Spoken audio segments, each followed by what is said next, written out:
Good day mga ka-GT Sakala, magandang umaga po pala sa inyong lahat at ngayon ay December 24, disperas po ng Pasko. Disperas din po ng birthday ni Papa Jesus. Happy birthday Papa Jesus, more birthdays to come. Uy, GT Sakala, alam nyo na po, sana po ay makaride kami ngayon pero minalas po tayo at umulan mga ka-GT. Dito po dire-diretso lang po tayo palabas pa, nagantay po ako tumila ng ulan para po maka-ride kami pero sinamampalad kami ni Pinsan Chino.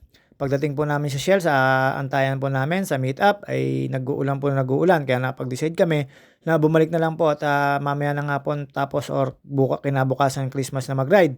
Kasi po ay sobrang lakas po ng ulan, talagang napakasama po ng panahon. At nakita nyo na po yan, mga ilaw na yan at hindi pa po bukas, di pa po sarado, bukas tuloy eh.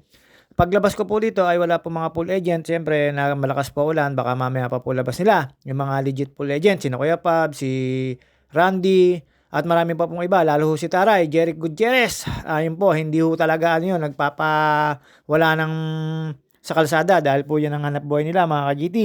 Sa lahat po ng pool agent, sana po kumita na po kayo ngayon lahat ng December para maganda po lahat ng Pasko.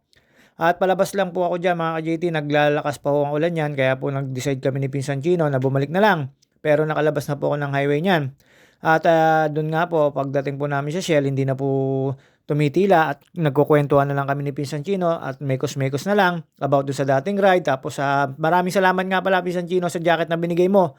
Pangdiinan to, magagamit ko to sigurado dahil malamig ngayon at saka pwedeng pang ride. Parang dry fit din mga ka-GT. At yun nga, Pinsan Chino, salamat sa jacket na binigay mo. Habang papunta po ako dyan sa meet up namin ni Pinsan Chino, syempre hindi na po ako nagpapamekos-mekos dyan. Dire-diretso lang po. Nakita niyo naman po wala pang tambay. Pero yun ay alas 6 na unang umaga. Medyo hindi lang po patay pa yung Christmas light dyan. Christmas light or parol light mga ka-JT. Hindi ko po alam kung anong tawag dyan sa mga yan. Basta paglabas na po natin dito mga ka-JT at paliko tayo pa kaliwa. Palos Baños po sana kami. Pupunta po sana kami Aguila Base. At shoutout nga pala kay Sena Fatima. Nakasalubong ko paawas na. At dito po mga ka-JT, sa National Road ay napakaputik pong ride kaya dahan-dahan lang po ako. At shoutout kay ate na masipag maglinis diyan. Syempre trabador sila ng kanilang government. At si ate Gigi po yan, tapos si ate Mileng, shoutout sa inyo. At dire-diretso lang po tayo dito mga ka-JT, hindi na po tayo nagmamadali dyan kasi meron pong putik. Dahan-dahan lang po tayo dyan. Ang hirap pong tumawid kasi busy yung sasakyan, busy yung kalsada. Ang dami po mga sasakyan na nadaan. Siyempre po, sa tabi lang po tayo. Shoutout kay paring Ricky. Sana makasama ka sa December 28.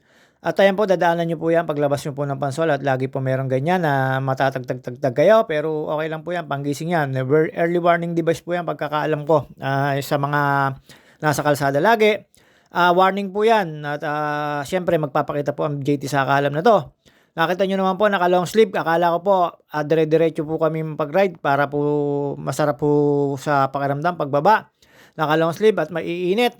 Hindi naman po nangyari pero napakalamig po niyang oras na yan mga ka-JT. At yun nga po, bumalik na lang po kami. Nang tumambay kami ng matagal, may 1 oras at kalahati kami sa Shell. At napagdesisyon na namin ni Pinsan Chino na wag na ituloy yung ride. At ayun po, at kanya-kanyang uwi na kami. Dito po ay pauwi na po ako sa Pansol. May nakasalubong po ako dyan na nakabike ay sumasalubong po sa way na paayon sa amin mga ka-JT. Pero iniwasan ko na lang po para wala na aberya. At medyo delikado po yung ginagawa na ngayon. Pero siyempre minsan tayo nagagawa natin yan. Pero saglit lang nababarin po ako sa bike. Joke lang po. Huwag ka na magpaliwanag JT. At ayan, salamat Pinsan Chino. Dala ko na, bit-bit ko na.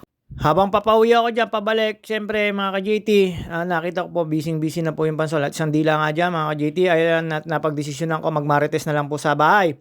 Kasi po, sobrang lakas ng ulan at marami po kami narites dito sa amin at hindi po ako naglalabas ng bahay kasi po napakaputik. Siyempre, medyo mapuputikan po yung paa natin, mahirap na pong maglalakad sa putik. At ayan, nakita nyo naman po, lakas po ulan, napatakan po yung camera natin. At hindi naman po waterproof to, kaya pagkatapos ko po mag-video dyan, siyempre punas-punas po ng cellphone na sinauna mga ka-JT. At dire-diretso lang po tayo dyan, lampas lang po tayo dyan sa tindahan natin at iwas po tayo dyan sa may warning na yan. Kasi po hinuhukay yan, kanan na lang po tayo dyan, papasok na po na Los Nap City yan. Pagpasok ko po dyan, busy na po yung mga tindahan dyan at yun nga, sina Lady, siyempre Pasko, marami pong bibili sa kanila dyan. Ayan, ang dami na po namimili dyan mga ka-JT, nandaan ko dyan. Tapos dire-diretso lang po tayo, siyempre pauwi. medyo inantay ko po diyan yung tren na dumaan at hindi ko lang po nakunan at after po nun mga ka-JT dire-diretso na po tayo pauwi. Marami po tayong kamarites na nakita diyan at si Kuya Ed, shoutout kay Kuya Ed, sabi ko umuwi na lang po ako at wala maulan. Habang padiretso po ako diyan marami po tayong nakita diyan at yung barbero ko sabi ko Merry Christmas at ang aga-aga niya. Diretso na lang po tayo dito, pansol po ito. At nakita niyo naman po, inabot na po kami ng tanghali ni Pinsan Chino kaya kami nag-backout na lang. At shoutout ka pala kay Pinsan Bugi Tabales na kasalubong ko po dyan. Tapos sa pag-uwi niya, nakita ko na naman po. Lagi na lang po nagpapa-shoutout, di naman nata nanonood. Pinsan Efren Bugi Tabales, ingat pag-uwi. Kay Tong It, shoutout sa iyo Carlo Tabales. Shoutout sa iyo, nakita ko ayan si Pinsan Bugi Tabales. Ewan ko kung sinong inaantay niyan diyan. Paglampas ko po dyan, siyempre, dahan-dahan na lang po tayo dyan at malubak. At after po nun, diretso po tayo dito sa kabila. Ayan po yung parkingan namin. Nakakita nyo naman po, ang dami nakaparking. Pero siyempre, isang sasakyan namin dyan nakaparking. Lalo yung sa ate ko. Yung kauli-uli ang sasakyan na yan, mga ka-JT, yung block na yan. Yan po yung lagi kong ginagamit. Lalo pagka mamimili kaming mag-ate para sa store niya. At kakaliwa lang po tayo dyan, mga ka-JT. Iwas lang po tayo sa lubak. Eto po, maritisan malala na po ito. Dahil wala po akong ginagawa at umuulan. Siyempre, Martes lang mga ka-JT at shoutout dyan kay Kuya Wancho. Kuya Wancho Tagoba. At makikita nyo naman po si Ate Thea dyan naglalaban na. Ang iingay po. Alam nyo naman po, Marites area yan. At shoutout nga pala kay Ate Pina, Ate Sale, Ate Bengbeng, at Ate LB. Shoutout sa inyo sa mga kamarites ko dyan sa ilog. At shoutout din kay Milagros Orbistondo. Shoutout sa iyo, Kuya Bas. At ito po, nakita nyo naman po, walang tao-tao, matuwang-tuwa tayo. At ako lang yung chismoso dito sa lugar namin kasi hindi sila maagala at baka matunaw po sila. Naulan po kasi. Dito nga po, lakad-lakad lang po tayo dyan mga ka-JT para magmarites. At pumunta po ako sa ilog. Mekos-mekos lang po tayo dyan. Pinuntahan ko po si Jin Luzon. At ang dami ko pong minikutan dyan dahil po nagmamarites tayo. Si Kailari at si Jin Luzon. Pag-ikot ko po dyan, diretso na po ako doon sa kabila at tambay na lang po tayo sa may pinto ko. At shoutout kay Angie. Lahat po ng binabanggit ko ay mga taga rito po sa amin, sa mga nakakapanood sa amin dito. Shoutout po sa inyo. At shoutout kay Edwin Inolba, ingat sa pagbiyahe, at kay Soiti Manalo. At ayan ang aking kumare, lagi po akong binibigyan niyan, lagi po ako nagdadala ng binalutan dyan.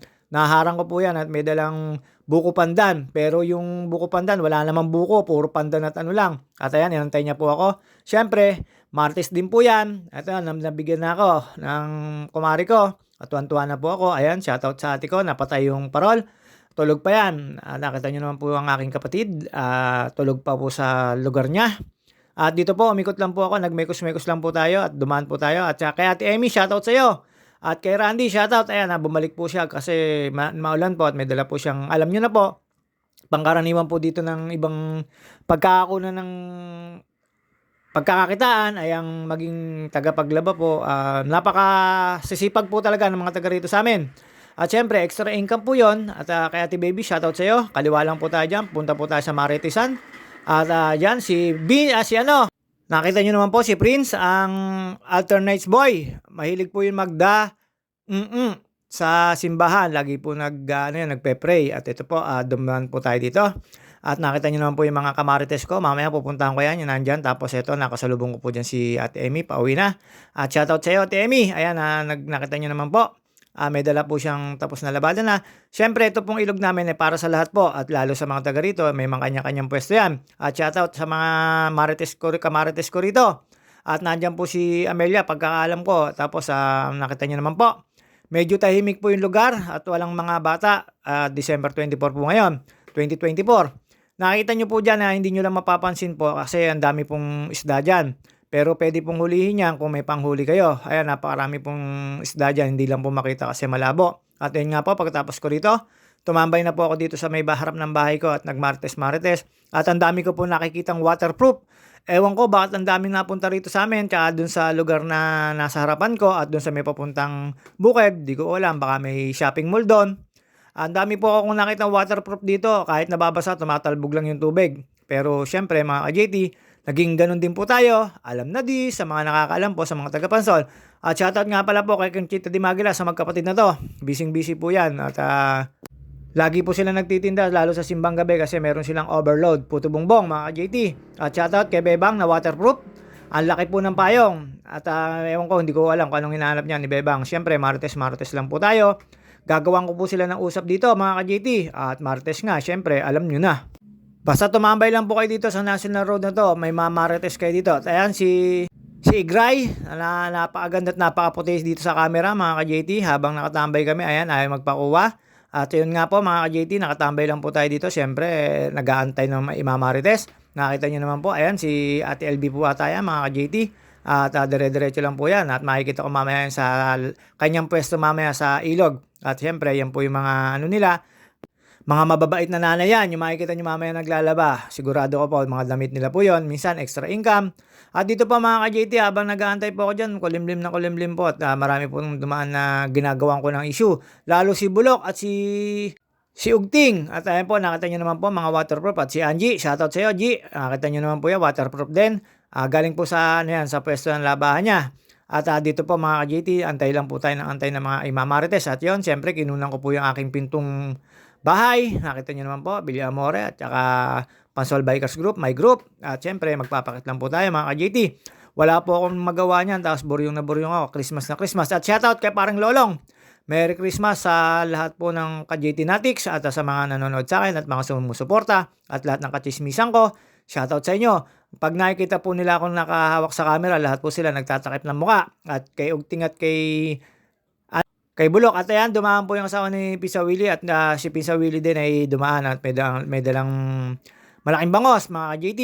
Dito po, nag-aantay lang po tayo ng imamarites pa rin pero madalang na po yung pagano kasi naulan.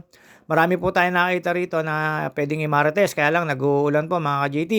Kita nyo po yan, si Janice Hernandez, sabi ko, pengilit yun. At nakita, magnanay po yan na makikita nyong lumampas at susunod dyan si Ate Jessie. Siyempre, inantay ko po yung nanay niya para makunan ko. At ang bagal po lumakad ni Ate Jessie dyan. Siyempre, mamarites ko po sila. Pagka po wala po kayong handa, kay Ate Jessie kayo pumunta. At meron pong handa yan. Joke lang po. Ayan po, palampas na po si Ate Jessie. Shoutout Ate Jessie, kay Bip Bip lalo. Alam nyo na, mga kapitbahay ko yan at mga relatives. Pinsan, tiyahin, lahat po na nadaan dito. Kalimitan. At ayan si Pisa Willie, yung asawa niya kanina. Nakita nyo na po yung bangos na dala niya. At after po noon, ayan, makikita nyo naman po, ayan, waterproof, pero nagpapayong po. At siyempre, niloko lang po sila. Gagawan ko po sila ng issue, kawa ng ako'y chismoso, mga ka-JT. Meron akong kapitbahay dito. At ayan si Cha, alam na, tinatanong ko kung anong luto, wala pa raw. At ayan si Angie, bumalik, naka-ano na po siya, naka-raincoat. Dire-diretso lang po tayo dito sa pagmamarites mga ka-JT. At wala po talaga tayong magawa. Nakita nyo naman, bahay natin pinyan. At ayan, nakita nyo si Ate Lab at busy po. Basta sa umaga po dito, laging busy po lahat ng mga nanay-nanay dito, mga ina-ina, mga ka-JT. At habang nag-aantay po tayo dyan ng imamarites, at ang dami ko po nakikita mga waterproof talaga. Hindi ko alam. Tapos ano sila, medyo naka-bright. At mga ka-JT, masamang panahon po. Pero after po mga ilang oras, siyempre makikita nyo naman po na umaganda na po yung araw dyan mga ka-JT. At ayan, may mga kamarites po tayo dyan. At dyan po pa sila nagkwentuhan talaga. At after po nun, nakita ko na si Ate LB. Papunta na po sa kanyang pwesto. At alam nyo na, lalabahan yung mga damit ng anak. Ayan po yung mga ina na napakasisipag po. Hanggang ngayon na inaalagaan natin pinaglalaba yung mga anak, mga ka-JT. Habang nagme-mekos-mekos lang po ako dito, nag-aantay ng mga at dumaan si Puto. At malas si Puto, hindi ako nakabili kasi December 24 may pagkain ako. At yun naman, okay naman. Napakasipag po niya, parang si Rolly yan, yung magtataho. Dito po yung area nila, lagi nyo po makikita yon tuwing umaga mga ka-JT. At ito po mga ka-JT, habang nagme-mekos-mekos tayo dyan. At dumaan po si Ate Mila at may dalang labada. At umikot lang po tayo dito sa may papuntang labahan mga ka-JT at si Ate Lilia. May pupuntahan at si Kuya Bodoy. Merry Christmas sa inyo Kuya Bodoy, Ate Lilia. Dumaan lang po ako dyan tapos pumunta po ako dito sa mga kamarites ko. At syempre ito po yung mga kamarites ko. Makikita nyo na po si Ate Pina, si Ate Sale, si Ate LB at si Ate Bengbeng. Ayan po yung mga kapitbahay ko. Tapos syempre mga ka-close ko yan. Tawa po ng tawa. Ayan, naka-video na naman daw po. At syempre, hindi magpapakita ang JT. Magbi-video po tayo. Ayan po. Ayan, tawa po ako ng tawa kasi niloloko po. Isang A naman dyan, JT sa kanila. Ngayon, pagkatapos ko po magugas ng paa, dumiretso na po ako palabas. At ako'y nagmarites pa ng mga ilang minuto. At tumabay na lang po sa ano. At ayan si Bulok at saka si Si Ugting, nagtatakip pa ng mukha na naka-focus daw yung video ko. At siyempre naman po, nagmamarites nga ako eh. Kaya pinag-uusapan kong mag-isa yung kapitbahay ko at sa mga nakikita ko. Ang kausap ko po lagi ay ang sarili ko. Pinagchichikahan namin sila, pinagchichismisan po namin. Siyempre, minsan Tupperware tayo, minsan Orokan, mga ka-JT. At dito po may dumaan pong mga katropa pa. At siyempre, marites-marites lang, harapan po ng bahay ko yan. At lagi ko pong laging nilalagyan ng halaman yan para po may matinik na ibang mga natambay dyan. De joke lang po, para rin po maganda sa harapan ng bahay mga ka-JT. At shoutout sa Pansol Bikers Group, sa mga group ko, malapit na po yung raid natin. Nako, hindi po ako nakapag-ensayo, gawa ng naulan. At shoutout kay Pinsang Bugi na dumaan, pauwi na po siya. At ito po mga ka-JT, nakita nyo naman po, yan ang pinakamasipag na bata, si Yokai. Anong bata niyan. At binigyan ko po ng tinapay. Hindi ho makalabas si Bulok dahil po naka-video ko. At ayan mga ka-JT, si Aling Maliit, asan si Atisa, may kukunin daw siya dyan. At ayun, napachismis pa na siyempre, chismoso ko, nakipagchismisan ako mga ka-JT. At sa mga kachismisan ko rito, shoutout sa inyo. At ayun, di makalabas po si Bulok at ayun si Ugting at nagtatakip ng muka. Kasama po yung kanyang nanay. Sabi ko, waterproof. Siyempre, kailangan daw maghanap buhay gawa nang wala silang kakainin mamaya. At ayun mga ka-JT, after ko po magmekos-mekos at magtumambay-tambay dito at pagkwentuhan ko mag-isa yung mga kapitbahay ko, ako'y tumambay na po sa loob kasi medyo umiinit na. Sana'y gumanda na panahon, lalo bukas para sa mga bata, mga ka-JT. Sa lahat po ng inaanak ko at mga batang mamamas ko bukas, offline po ako, magtatago po ako, pare-parehas po tayong bulate. Good luck po sa inyo. Huwag niyo po munang hanapin si JT sa kalam dahil wala po akong pampibigay. At pagkatapos ko po dyan magmekos-mekos, mga ka-JT, at ayan, palabas po yung mag-asawa. Kumari ko po yung isa dyan. Tapos si Darian ay pinsanin ko po sa lola niya. At dito po mga ka-JT, gising na po yung ate ko. Siyempre, nagmamarites tayo. Kaya tumambay na lang po ako sa loob ng bahay. Nagmekos-mekos, nanonood ng JT sa kalam vlog. Tapos nag-AA dyan, ay nakita nyo naman po, yan pinapanood ko yung mga vlog ng iba. Ako siyempre, minsan napapanood ko rin po yung sa akin. Natutuwa po ako at na maraming views. Minsan nakaka 500 views, siyempre, yun naman yung effort mo dyan. At shoutout nga pala po sa mga nanonood sa akin at nagpa-follow. Follow nyo pa po ako, maraming salamat sa inyo. Huwag po kayo magsasawa at magtitiwala sa akin. Hanggang ganito lang po tayo talagang ganito na po tayo, mga ka-JT. At makikita nyo po, kung minsan gala, ay syempre libre po. Sponsor po yun ang mga nag-i-sponsor sa akin, lalo yung mga kapatid ko. At sa mga drive ko, kaya po ako nakapag-video, syempre, on-call driver po tayo. Yun po yung isang income natin, mga ka-JT. Kaya po medyo nakakarating tayo sa ibang malayo. At pakisama rin po sa mga taong gusto magpa-drive sa akin. Syempre, ganun po tayo kabait. At sa sobrang bait ko, wag po sana akong kunin ni Lord, mga ka-JT. Joke lang po. Basta ito po, tapos na po ako magmarites sa mga kapitbahay ko. Tapos na pong namin pag-usapan kung mag-isa ang mga kapitbahay namin at siraan ko yung mag-isa yung mga kapitbahay namin. Huwag kayong mag-alala, hindi ho makakarating sa iba yung paninira ko sa kapitbahay namin. Sarili ko lang po ang kausap ko sa pagmamarites. Joke lang po mga ka-JT. At wala po lang ride kasi nag-uulan. At cancel nga po yung ride namin ni Pisan Chino. Kaya ito mga ka-JT, tambay lang po, kape-kape, kain-kain. At nag-aantay po ng ayuda, pero wala pa rin pong ayuda. Mga ka-JT, hanggang dito na lang po muna tayo sa pagtambay na to. See you on my next video at sana po mapasaya ko kayo kahit papano. Nagiging masaya kayo mga ka-JT. Basta ako, ang video ko po ay laging pag-alis at pagiging chismoso mga ka-JT. Hanggang dito na lang po muna tayo. See you on my next video. Ayan, kaya po ako natingin sa labas yan. Nakikinig po ako ng usapan sa labas at chismoso nga ako eh. Babu.